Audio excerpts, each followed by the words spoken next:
AVI Food Systems provides meals for roughly 2,200 students at the University of Mount Union on a weekly basis. It takes cooperation, hard work, and preparation to provide service and 3 meals to the students on a typical day.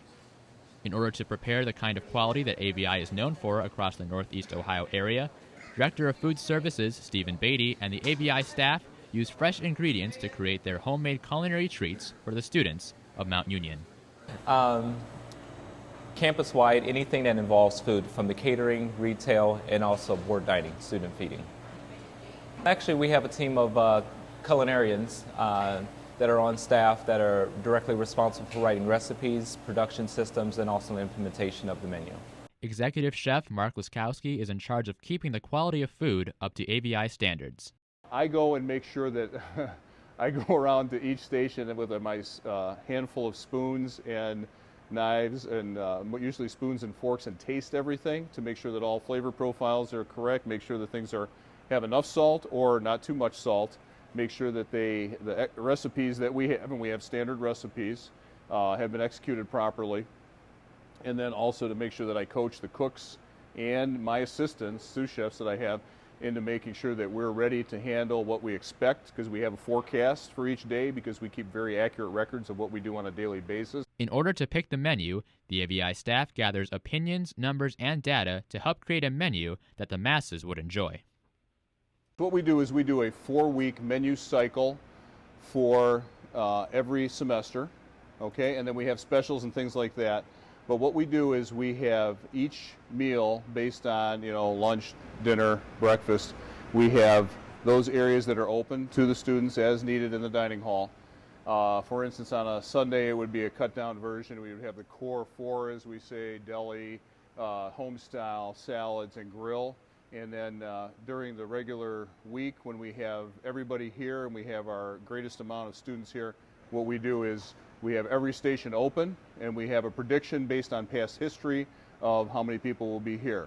Who decides the menu is the team of chefs and the director, and occasionally the district manager from AVI, based on regional varieties. Even the corporate chef of all of AVI might get involved. Through the process of writing menus, we collect a ton of data, even participation reports that we gather from the school, what kind of meal plans that they're on, how frequent they visit the dining hall, and then through a course of formulas and different forms, we populate, how many students are we going to expect to come through the door. And with that being said, then we do the financial breakdowns to, to order what we need to order. And what we do is we elicit responses from students when we have our meetings with them, and ask them prior to the upcoming semester what they'd like to see, along with what is seasonally available. And so what we do is we put together these cycles. We start actually like the winter, spring menu now is being worked on right at this time. And what we do is we make sure that we have a little bit of everything. For instance, we would not want to have 4 chicken dishes based on the Fusion International Station, the Homestyle Station, the pasta, pizza, whatever. We would want to have some kind of balance. So you may have a pulled pork on the Homestyle Station. You may have a chicken ranch pizza as the special on the pizza station. In Homestyle, you may have meatloaf, so that you have a good variety of proteins and flavor profiles. And in addition to that, what we do is we have our allergen station, salad station, that has a variety of different ingredients, composed salads, things that are new and interesting and exciting. And then certainly on the Fusion station, what we try to do is we try to have exciting offerings that are cutting edge, and along with ethnic specialties that, since we have a very wide demographic here at Mount Union, what we want to see is a lot of different cultures and ethnicities represented, and some of the cool things that are out there now that are, kind of happening, and so that we're current. With preparing so many meals in a limited amount of time, Chef Laskowski says that AVI has a system that makes preparing meals for the Mount Union population an efficient process. The meals typically base prep is done the day before.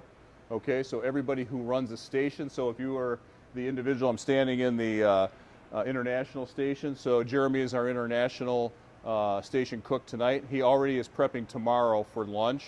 Lunch was prepped, or dinner rather, which is the meal coming up now, was prepped earlier today. He'll put the finishing touches on that. So what we try to do is to be 12 to 24 hours ahead on each meal period.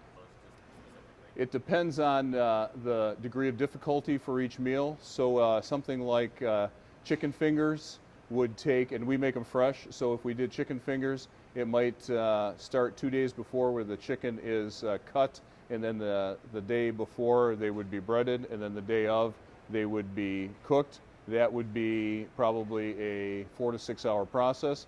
If you were just doing something like pasta, which would take an hour to cook, and heating up sauce that was made by our sauce and dressing maker, it might only be a 2 hour prep situation. So basically what we try to do is we try to make sure that we have varying degrees of difficulty and different recipes so that other people can help out and help out on other stations. If you have General Tso's chicken takes about 6 hours to prep, and I know that's one of the favorites.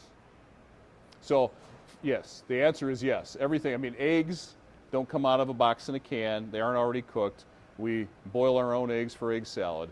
We process our own chicken. It doesn't come in frozen, it comes in fresh, and then we cut the little bit of sinew and the little tiny bit of fat off of it. We actually make stock with the leftover vegetable tops and things like that, and the chicken bits and pieces, and use that for soup. And then we take that chicken and then we apply whatever seasonings or breading or whatever we happen to be doing with it, and then cook it fresh. We try to do everything fresh. For instance, when we do steak sauce for steak night, we make our own. We actually make, and ours is called A4 because we believe it's 4 times better than A1. AVI takes pride in getting their ingredients fresh from the area instead of getting it shipped in boxes and frozen. Primarily, our primary vendor is the Cisco company, which is the largest leading marketer of food service products in the country. And then we also buy locally from the Cerna Produce Company. There's a few other offshoot purveyors. Hampton for the wonderful honey roasted peanuts that we use to make our own peanut butter that we grind every day. Pepsi for beverages. Dairyman's for milk products. And then beyond that, there's a few other specialty purveyors.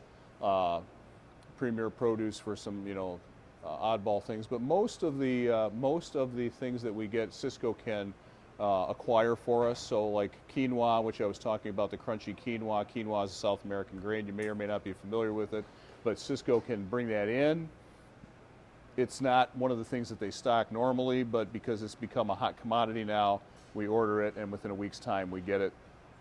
We can order almost anything through Cisco for specialty needs for parties, administration, specialty parties, etc. And then for fish, we use Euclid Fish. We actually had 100 pounds of salmon come in today.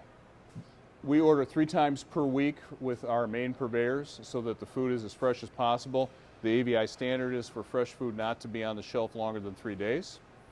And that gives us time to get ourselves ahead. So if you go back into the cooler, if I gave you the tour of the kitchen, you would see that we have carts lined up. Here's the one for today's meal, and then a little farther down, a little deeper in, is the one for tomorrow morning's meal, and then tomorrow afternoon's would be the cart next to that. And like I said, we try to be at least 24 hours ahead, sometimes 48. We have enough room. We have enough freezers to hold, French fries and some pastries and, bulk nuts, fruits, berries, things like that. But most of these things, and in fact, our bread is done every night, and our baker comes in at 9 o'clock each evening, and he bakes all the bread. So everything that you see in that deli was baked last night for today's use. So just like the olden days, this is probably not a good thing to say with bread, right? But, we have the baker come in, and that stuff is all fresh for today's service. Chef Laskowski says that it's different when cooking for the masses compared to cooking at home.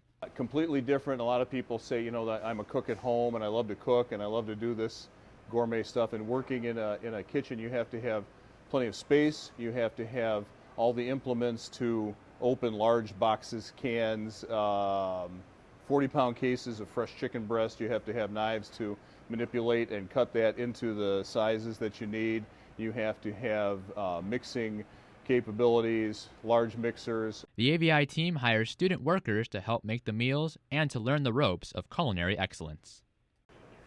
Student workers are like anyone else. They're hired here and they have a job to do, and we train them usually with one of our old pros, and we have had great success.